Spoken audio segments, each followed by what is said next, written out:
Hi, Assalamualaikum guys. We meet again in this week, week 11.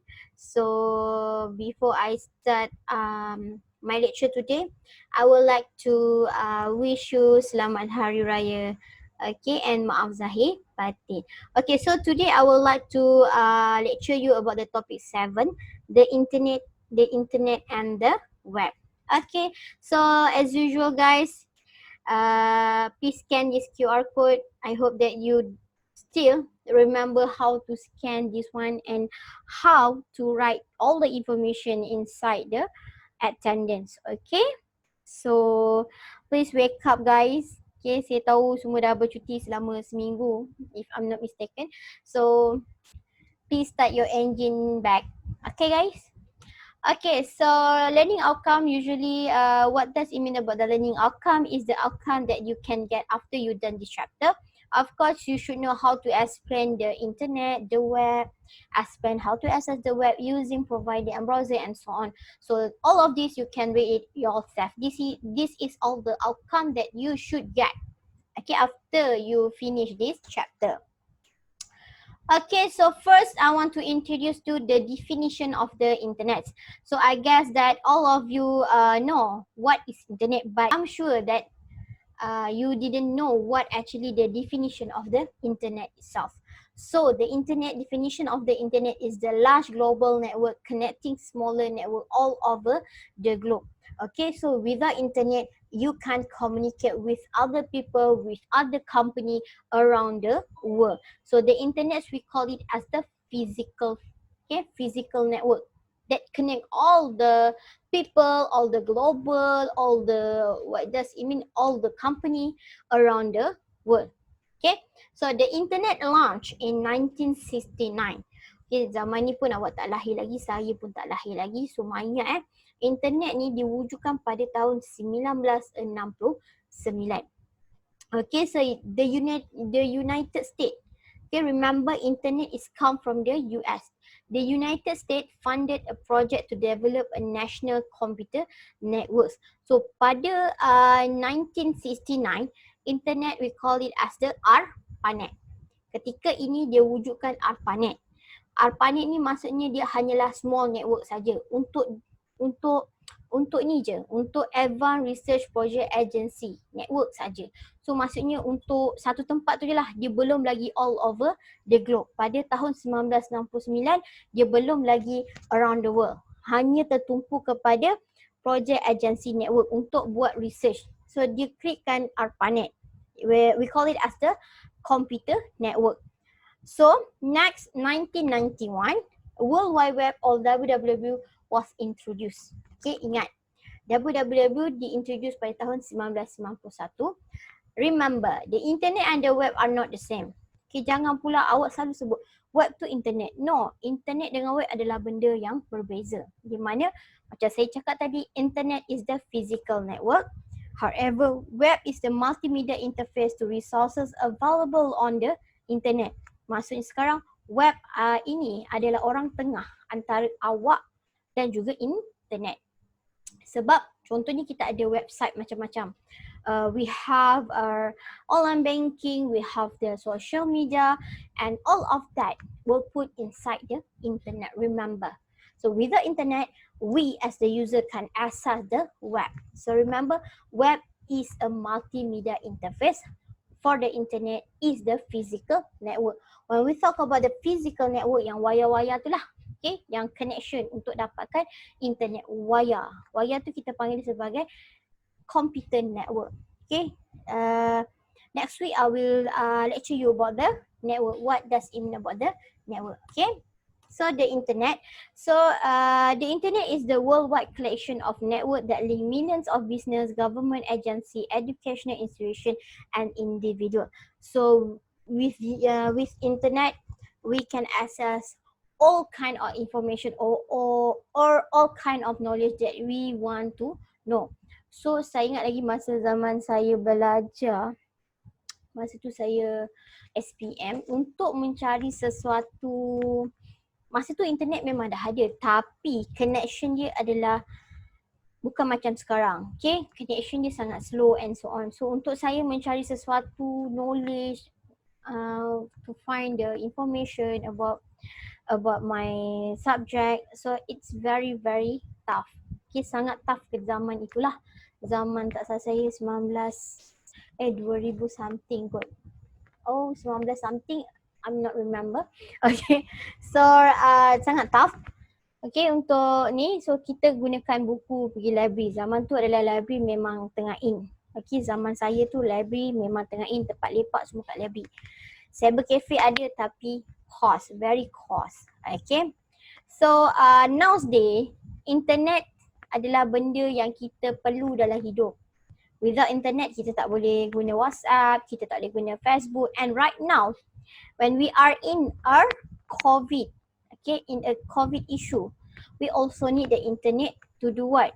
To do the online classes. Okay, see, this is the best purpose of the internet. So this is the evolution of the internet. So remember, in September 1969, internet, we call it as the ARPANET. So dia ada two main goals. First is allow scientists at different physical location to share information and work together, and the second one is the function even if part of the network were disabled or destroyed by a disaster.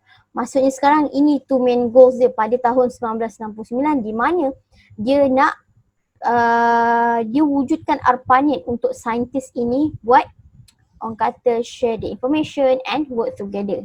Maksudnya dia bertumpu dekat research project agency saja. Tak perlulah dia pergi ke satu bahagian ke satu bahagian. So dia just guna ARPANET saja pada tahun 1969.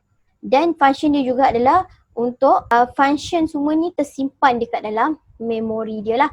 Walaupun dia disabled or destroyed by a disaster. Walaupun network ini destroyed by the disaster, so ARPANET simpan benda tu dekat dalam memori dia, server dia. Itu maksud dia. Okay, so this is the evolution of this is the evolution of the internet. So remember, we starting with in 1969, ARPANET become functional 1969, and then 1984, ARPANET has more than 1,000 individual computers linked as host. Maksudnya dia dah bagian berkembang. 1986, NSF connect NSFnet to ARPANET and become known as the internet. So remember, in 1986, internets were come in. So dah tak ada ARPANET. ARPANET last pada tahun 1985. 1986, ARPANET ditukarkan kepada internet. So in 1995, NSFnet terminates its network on the internet and resumes status as a research network. Okay, pada tahun ini internet berhenti sekejap pada tahun 1995 ni. Dan dia bertumpu kepada research network. So dia back balik kepada ARPANET. Okay, serta-serta je boleh guna. Tapi dia tak sampai lama, sampai setahun saja, 1996, internet tu is founded. So sampailah sekarang. So today more than 550 million hosts connect to the internet, including us.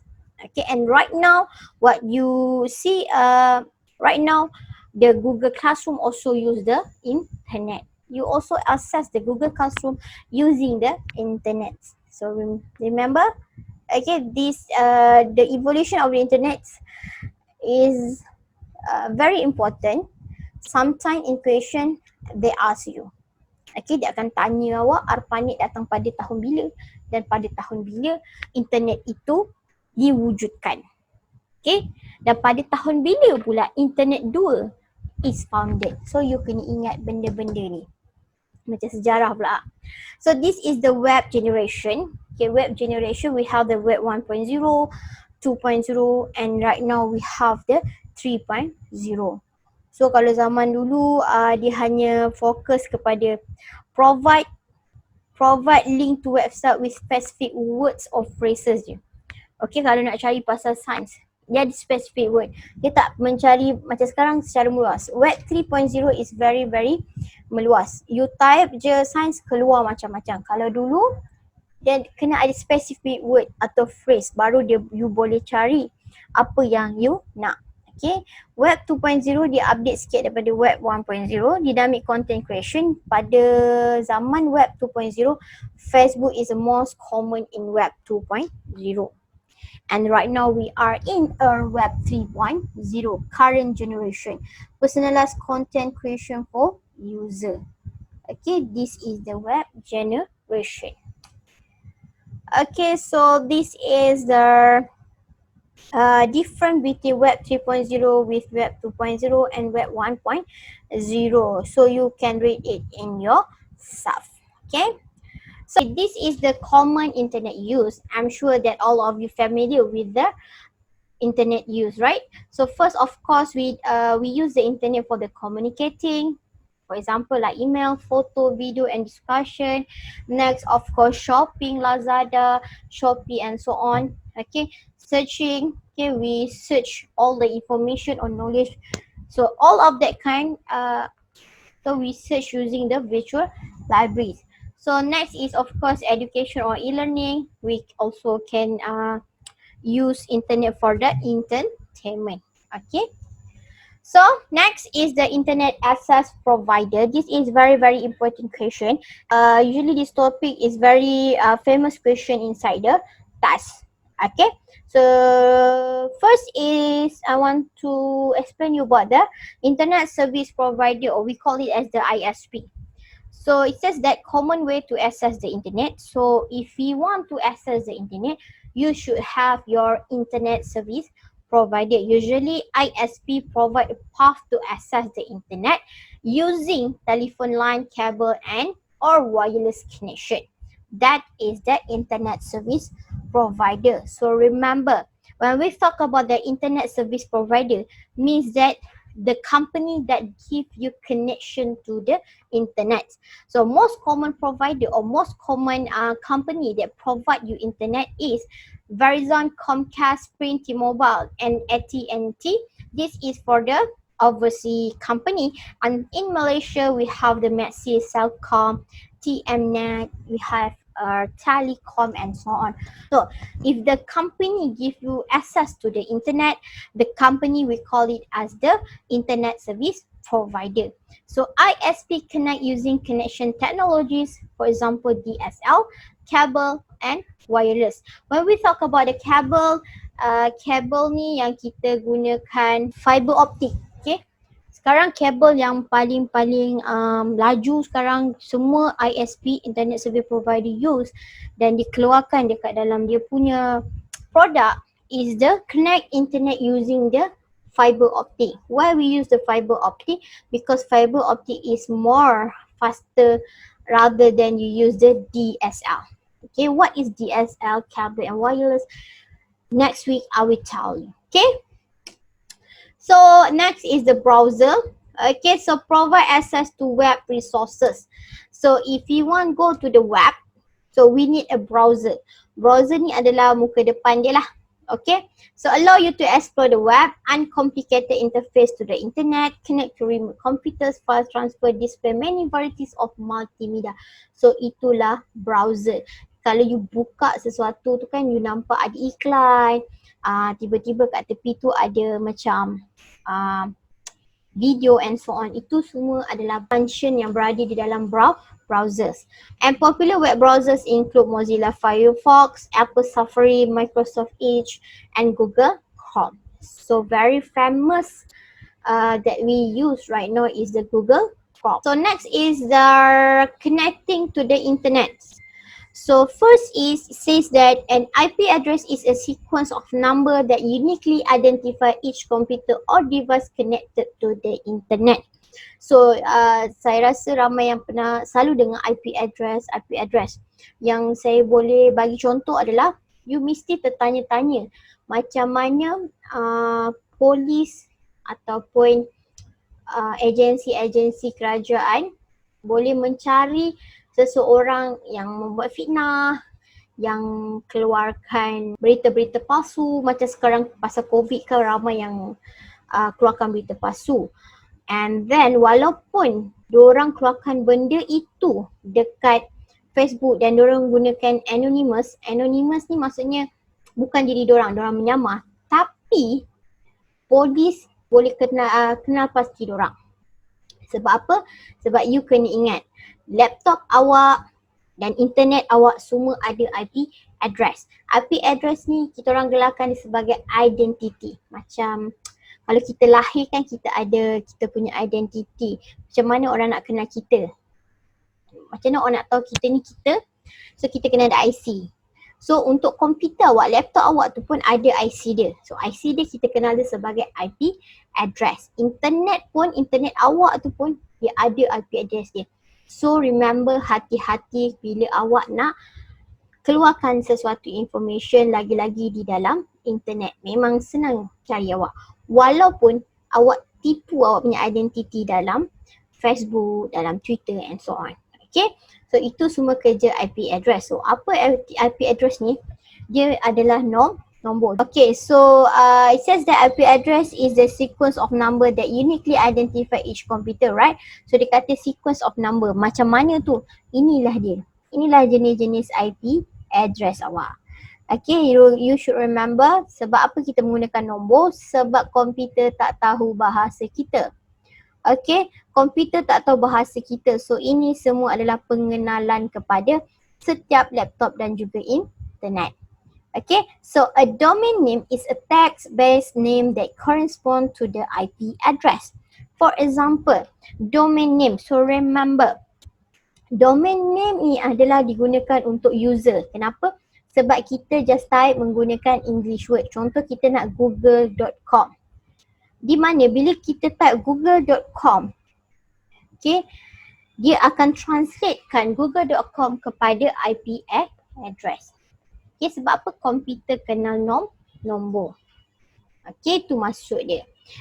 So ingat, apa-apa text base yang kita type dekat web browser, google.com, Gmail and so on, itu kita kenal sebagai domain name. A DNS server translate the domain name into its associated IP address. So siapa yang translate domain name ni kepada IP address ni? DNS server nama dia. Okay, DNS server. Okay, so URL. Okay, ingat what is URL.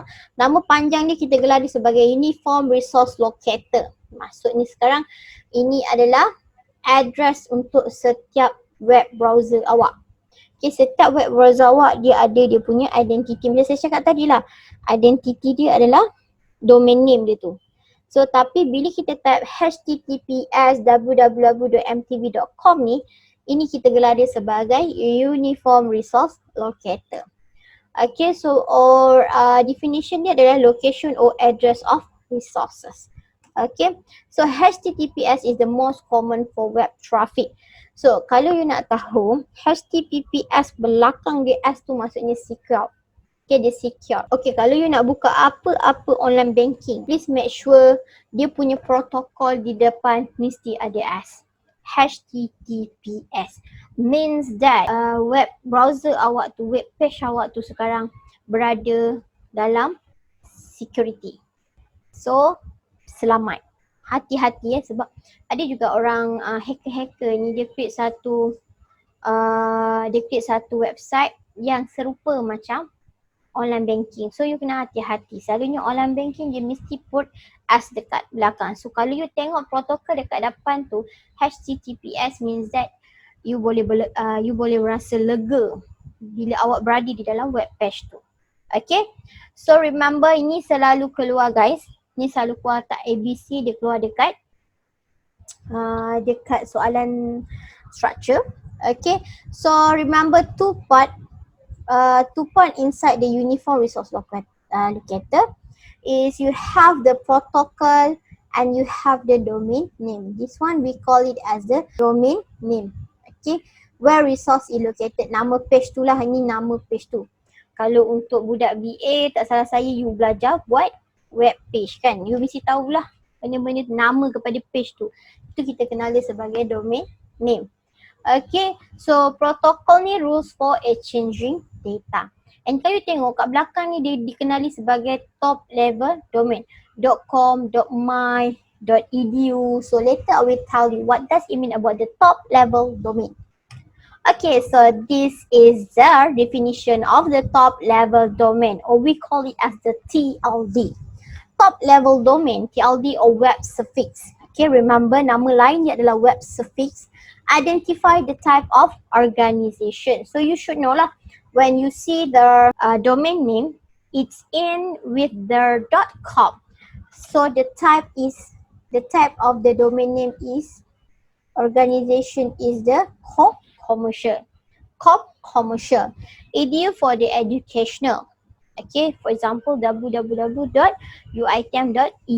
So bila you nampak edu kat belakang, oh you tahu organization dia, type dia adalah educational. Kalau government.gov, kalau .mil selalunya digunakan untuk US military, network, org adalah organisation. Okay, .org, organisation tu punyalah. Kalau commercial ni meluas lah. Commercial selalunya digunakan oleh company-company yang besar, contoh Google, yahoo.com. Okay. Tapi kalau you nampak www.yahoo.com.my, what does it mean about the my? My means that the web browser is come from the Malaysia. Okay, itu maksud dia, www.yahoo.com.my. Okay, so ini adalah TLD, di mana dia adalah yang paling hujung sekali di dalam domain name. Okay, so this one is the HTML and hyperlink. HTML nama panjang dia adalah Hypertext Markup Language, markup language for displaying web page. Maksudnya HTML ni adalah coding untuk display the web page awak. Okay, kalau you nak create browser tu, belakang dia tu memang you nampak ada picture semua tu kan. Okay, tapi belakangnya adalah dia ada code dia sendiri. Code untuk display setiap material yang ada di dalam web browser, semuanya menggunakan HTML. Okay, without HTML you takkan jumpa, you takkan dapat pun tengok web browser, sebab awak tak create benda tu menggunakan HTML. So browser interpret HTML commands, display document as a web page. Hyperlink or links. Okay, hyperlink or links ni adalah benda kalau you klik next, dia pergi ke text file ke, graphic image ke, audio and video clips ke. Ni semua yang berada di dalam web page. Okay, dia pun ada hyperlink or links. Okay, so interactive website. Interactive website means that technology used to provide highly interactive and animated website. For example, we have the CSS, JavaScript, Ajax and applets. So first of this is all the coding. Okay, yang tadi HTML ni, ini adalah dia punya orang kata penambahan. Selalunya kita menggunakan CSS, JavaScript, Ajax dengan applet ni adalah untuk animated, untuk kita animatekan setiap benda yang berada di dalam browser. Contoh, cascading style sheet ni selalunya kita gunakan untuk ni, untuk tab yang atas ni. Okay, dia ni digunakan untuk buat layout, nak color apa, semua berada di CSS. Okay, JavaScript and Ajax selalunya kita gunakan untuk kita, contoh kita ada drop down menu kan, bila you klik kan, bila you klik benda ni dia akan turun.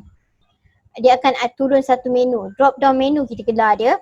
So itu semua adalah tugas JavaScript and Ajax. Okay, so sama juga tugas applets. Itu maksud dia, interactive website. Sekarang kita berada di dalam interactive website. And lagi satu tugas-tugas tiga ni adalah contoh you nak bunyikan suara.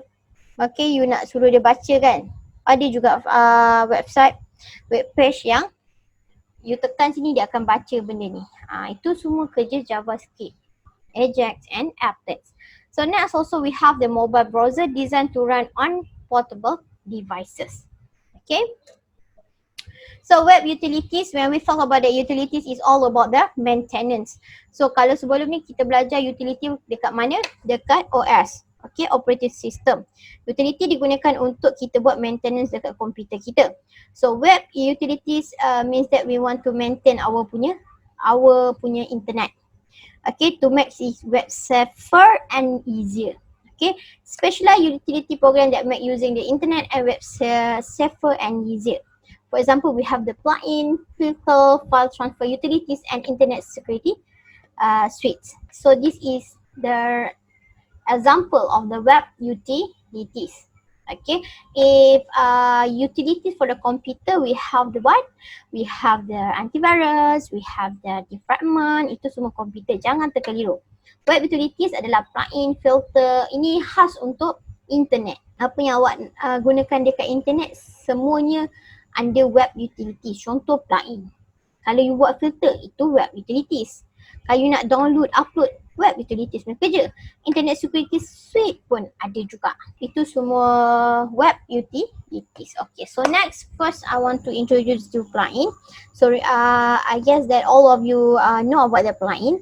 So automatically start and operate as part of your browser. Enhance browsing experience. Enable special file format and material element, Acrobat Reader, Flash Player, QuickTime, Windows Media Player. Selalunya plugin ni kita gunakan untuk, contoh you nak tengok movie. Okay, movie online streaming. Online streaming kan dia ada orang kata window untuk play the movie, right? So benda tu semua adalah plugin. Saya tak tahu lah awak pernah dapat error ni ke tidak. Tapi kadang-kadang saya buka sesuatu page tu, dia kata plugin you tak ada. Plugin untuk play the movie ataupun plugin to play the music. Okay, semua tu you kena download dekat browser kat Google awak. Okay, itu semua kerja web utilities. Lagi satu, kalau you nak buka sesuatu file, okay, you nak baca dokumen, you kena ada plugin Acrobat Reader. Kalau tak ada benda tu, you tak boleh buka pun information dia. Maybe you tak perasan sebab kadang-kadang kita punya web browser itu sendiri, Google Chrome semua kan, telah bagi kita the basic of the web utilities, dah ada. Okay, dah ada. Acrobat Reader kadang dah ada, semua dah ada. Okay, so sebab tu awak tak perasan plugin ni.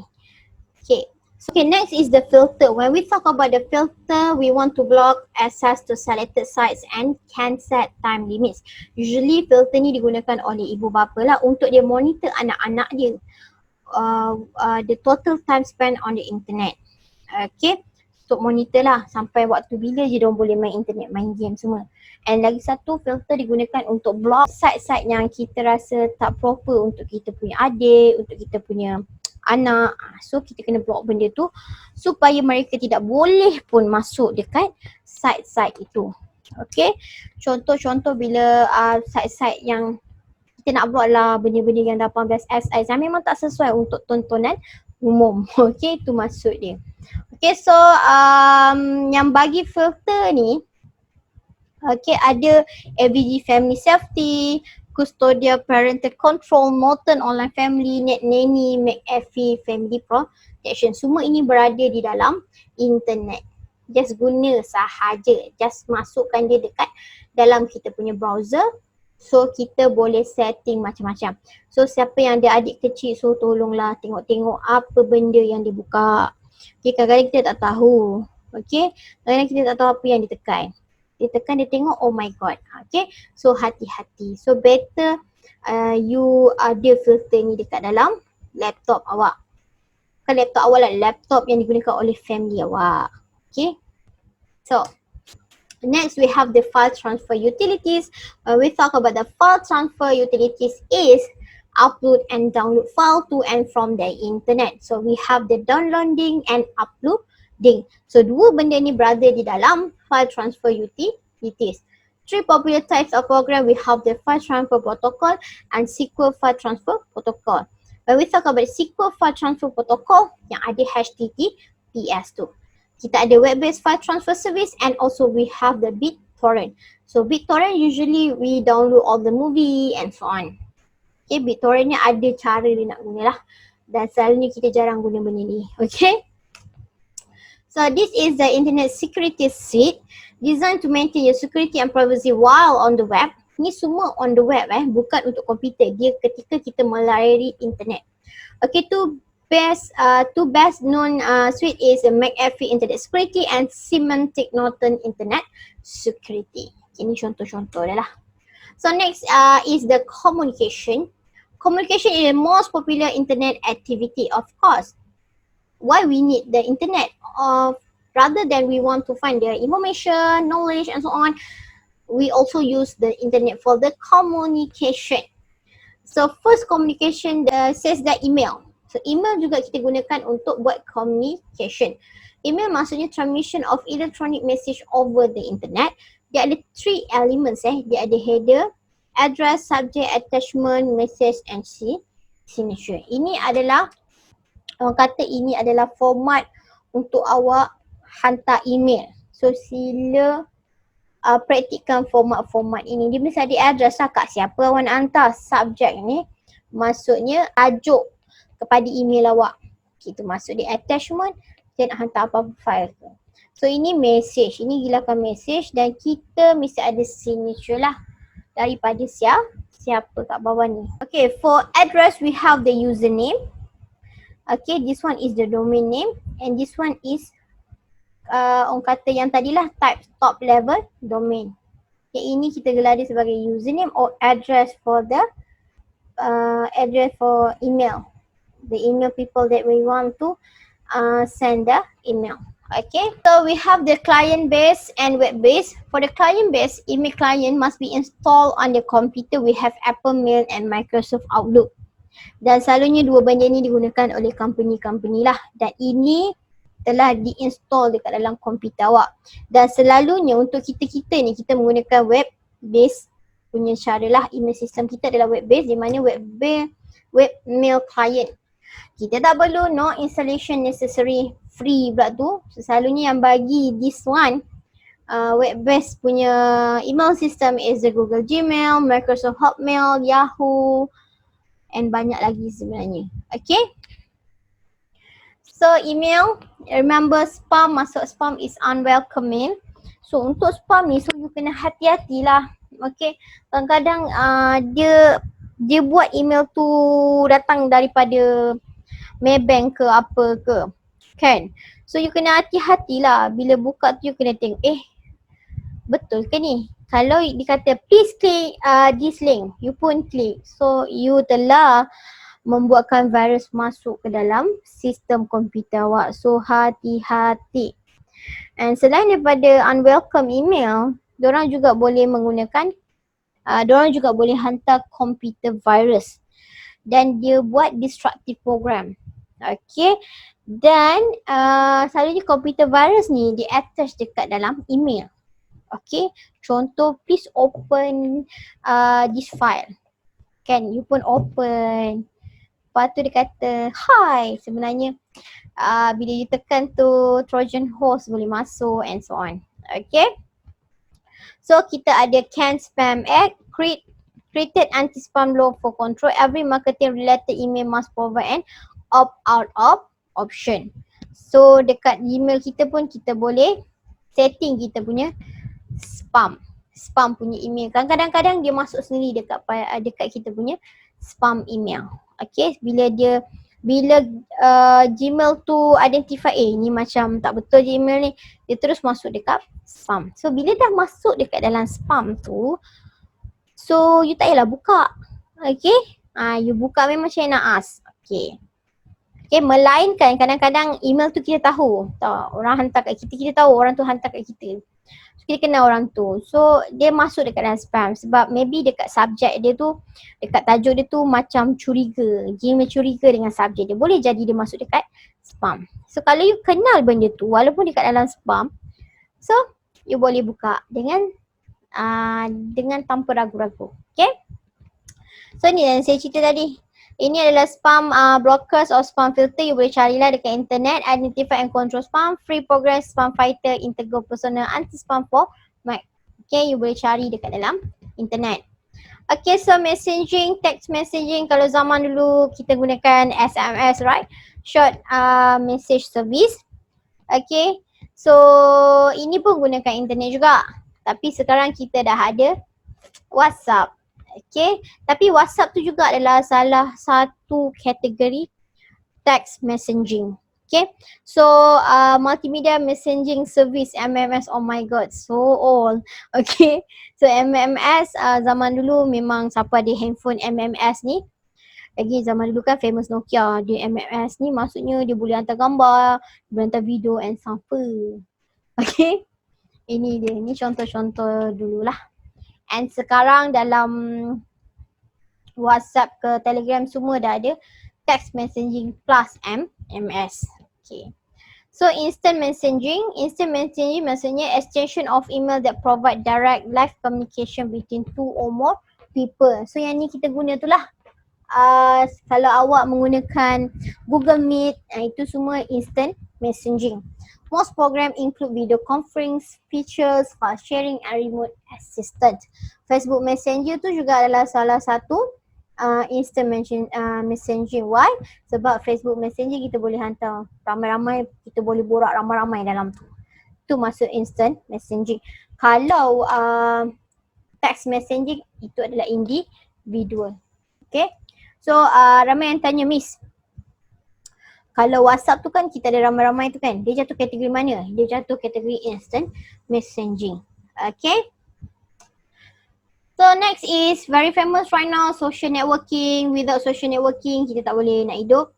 Itu saya lah, tak tahu awak kan. Okay, so social networking means that connecting people and organization that share a common interest or activity. Three most popular is the Facebook, Google Plus, selalunya Google Plus kita untuk kenalan kita je, and LinkedIn for the untuk kita masukkan kita punya resume. Okay, untuk kita nak kerja nanti, you boleh letakkan semua dekat dalam LinkedIn, di mana company akan cari kata orang-orang yang dia nak dekat dalam LinkedIn. Okay, tapi untuk leisure kita just gunakan Facebook, Instagram kan. So ini kita kenal dia sebagai social networking. Blog of micro blogs. Okay, zaman dulu very famous lah blogs ni. Okay, blogs ni kalau tak tahu lah sekarang ada lagi tak orang buat blogs ni. Weblog of blogs, di mana dia akan simpan semua cerita pasal dia dekat dalam blogs tu. Okay, tapi zaman saya blog ni sangat famous dan saya juga ada blog tapi dah lama saya tak buka, maybe dah terkubur.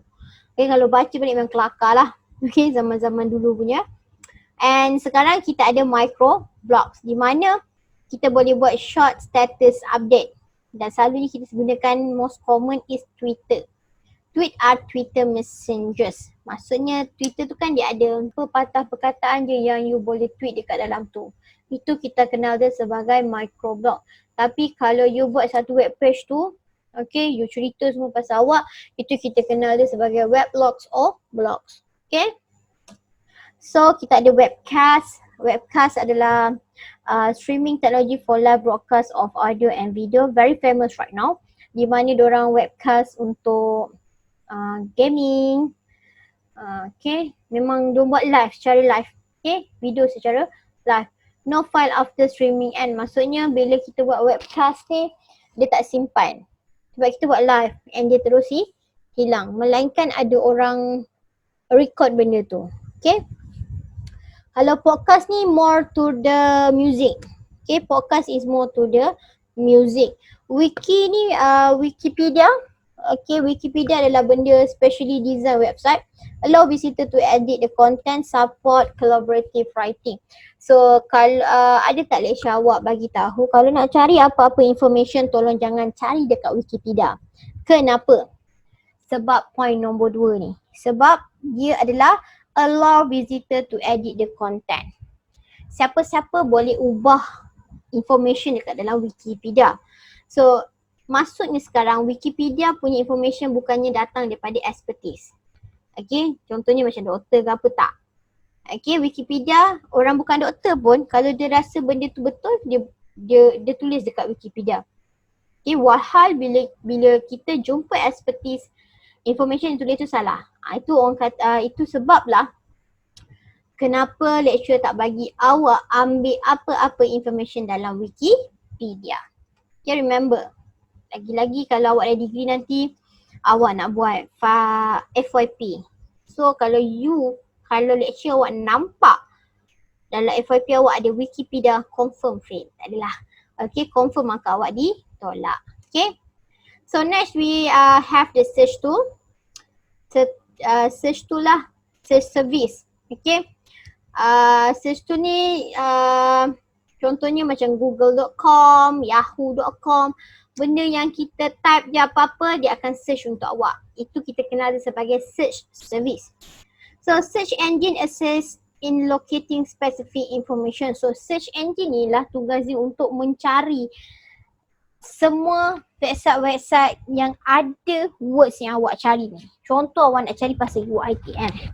So search engine ni akan cari semua website yang ada keyword UiTM, nanti dia akan keluarkan result tu dekat awak. Itu search engine punya kerja. Okay, specialized search engine focus on subject specific website. Okay, contohnya this one lah, very famous nanti bila you dah degree. Kita gunakan scholar.google.com. Okay, ini hanyalah untuk kita nak cari information yang memang tepat yang datang daripada expertise. Ini benda-benda dia.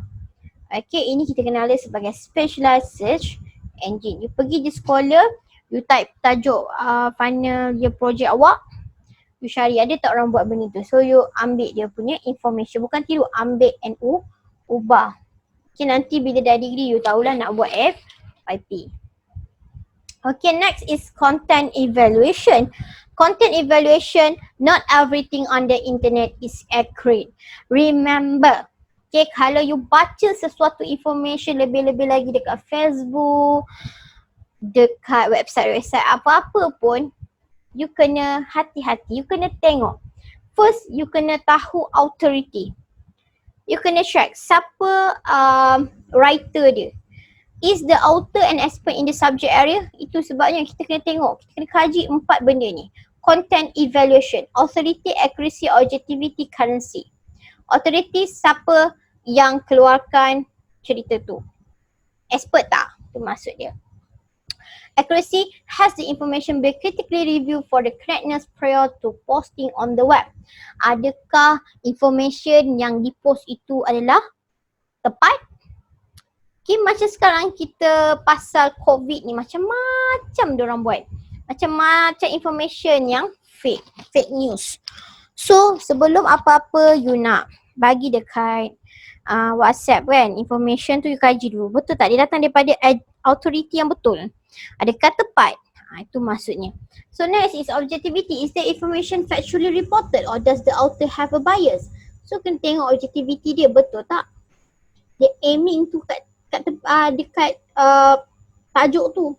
And the last one is currency. Currency ni maksudnya is the information up to date. You nak cari pasal, contohnya nak cari pasal internet. Kan? You pergi cari information yang lama, lepas tu you pergi keluarkan balik. Itu tak betul lah. Maybe benda tu dah lapuk. Okay, so you kena ingat content evaluation ada 4, authority, accuracy, objectivity, currency. Manalah tahu dekat final test awak nanti keluar soalan content evaluation dekat essay. Manalah tahu kan. So, good lah. Okay, so the last one. So next, electronic commerce. So this is the very famous question inside the test. Okay, final task ni, mana tahu memang dia akan keluar lah, selalu soalan dia mesti akan menuju ke sini. Okay, electronic commerce, nama pendek dia kita kenal dia sebagai e-commerce. Pernah dengar tak? Saya semua pernah dengar e-commerce, di mana kita jual beli secara internet, buying and selling of goods over the internet. Itu maksud e-commerce. Okay, so 3 basic types. So remember guys, 3 basic types. If the question asks you, give the 3 basic types. So please write the full name. Jangan B2C, C2C, B2B, no. You should write the full name, this one. The full name of the types. Business to consumer, yang pertama B2C. Consumer to consumer, C2C. And business to business, B2B. Okay, apa benda B2C, C2C, B2B? So, I introduce you first type of the e-commerce is the business to consumer, B2C. This is the very famous e-commerce yang awak selalu buat. Okay, so B2C means that sales of product or service to general public. Faster growing type of e-commerce, Three most widely used B2C application is online banking, financial trading and shopping. Okay, when we talk about the business to consumer, maksudnya company menjual barang dekat awak secara talian. Okay, secara talian. Okay, contoh shopping, kita ada apa? Lazada. Di mana dalam Lazada tu dia ada apa? Dia ada business kan. Contohnya dalam Lazada tu dia ada company. Contoh company Oppo. Okay, dia jual handphone. So bila awak search nak beli handphone, contoh nak beli handphone Oppo, dia nak beli internet dekat dalam Lazada. Itu adalah salah satu contoh business to consumer. Okay, maksudnya business menjual barang ke public, ke orang ramai. Consumer ni adalah pembeli. Business penjual, tu maksudnya. Okay, business to consumer maksudnya company jual barang dekat consumer. Okay, ataupun saya boleh bagi contoh lagi shopping yang boleh adalah kita ada online ni kan, online Tesco online. Tesco online is salah satu example business to consumer. So kenapa saya bagi banyak example ni? Sebab selalunya question kalau keluar dekat dalam essay dia suruh awak describe. Okay, explain what you know about each type of the e-commerce. So you kena bagi contoh, explain. So salah satu contoh yang saya boleh bagi adalah Tesco online. Di mana Tesco tu company kan, business besar. Dia menjual barang-barang dekat public. Itu maksud dia. Okay. Next is the consumer to consumer. Consumer to consumer, C2C means that individual to individual. Okay, for example web auction. Selalunya kat mana kita jumpa web auction? Okay, web auction ni contohnya kita guna bidding ataupun person to person auction site. Okay, kalau you tengok dekat Facebook pun ada juga kan. Okay, consumer to consumer di mana individu tu nak jual barang. Okay, dia jual barang dekat individu yang lain. Dia bukan company yang besar. Dia adalah individual yang jual barang dekat individual yang lain. Okay, contoh consumer to consumer ni saya boleh bagi adalah mudah.com. Okay, mudah. Tak tahu lah awak pernah masuk ke mudah.com ke tak. Di mana mudah.com ni individu post something. Contoh dia nak jual kereta. Dia. Okay, dia post, dia bagi harga semua, tiba-tiba individu yang consumer lain-lain call. And then dia nak jumpa. Tu maksud dia. Buyer and seller seldom meet. Okay, itu masuk consumer to consumer. Dia nak tengok barang tu. Okay, memang dia post secara e-commerce. Tapi selalunya individual to individual ni, dia akan berjumpa lah untuk tengok barang-barang yang dia nak tu. Itu masuk consumer to consumer. So next is business to business. What does it mean the business to business? Sale of product or service from one business to another. Selalunya adalah primary a manufacturers and supplier relationship. Contoh, kita ada furniture manufacturer. Kan? Kita ada kilang untuk buat perabot. Tapi kita ada kilang untuk buat perabot je. Mana kita nak dapat material je, raw material je. So kita kena dapatkan dekat bisnes yang lain. Bisnes yang lain contohnya bisnes kayu, bisnes painting, varnish, semuanya kita beli dekat company-company yang lain. Itu masuk business to business. So online training, online advertising itu semua adalah contoh-contoh business to business. Remember bila sebut pasal e-commerce semuanya berlaku secara atas talian. Lagi yang saya boleh tunjuk adalah business to business di mana saya pernah naik AirAsia kan. AirAsia adalah satu business. Okay. And AirAsia juga dia provide dia makanan tu kan. Makanan tu bukan AirAsia buat. Dia cari company lain untuk bagi makanan tu. Contohnya nasi lemak Pak Nasiper sedap. Itu semua adalah business lain. Business lain beli barang kepada sesuatu business beli barang daripada business yang lain. Itu contoh-contoh lah. You asal-asal you boleh fikir sendiri benda-benda ni. Okay, so cloud computing, when we talk about the cloud computing semuanya berada di awal-awal kan. Okay. So benda tu semua simpan di dalam internet. free end user from only maintaining, storing software program and data. So example cloud computing yang kita gunakan sekarang adalah Google Classroom.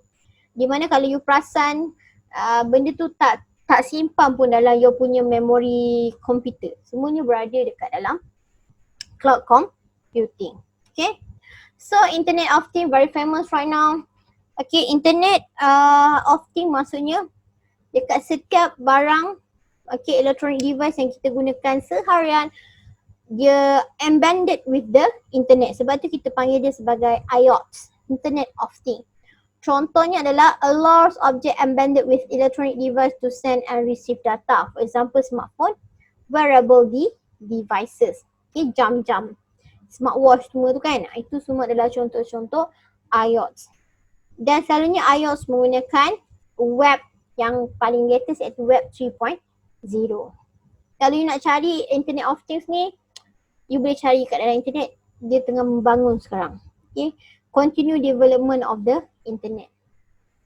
Dia tengah rancak sekarang buat research tentang IoT. So itu sahaja. That's all for today. So please scan this QR code for the attendance out from the class.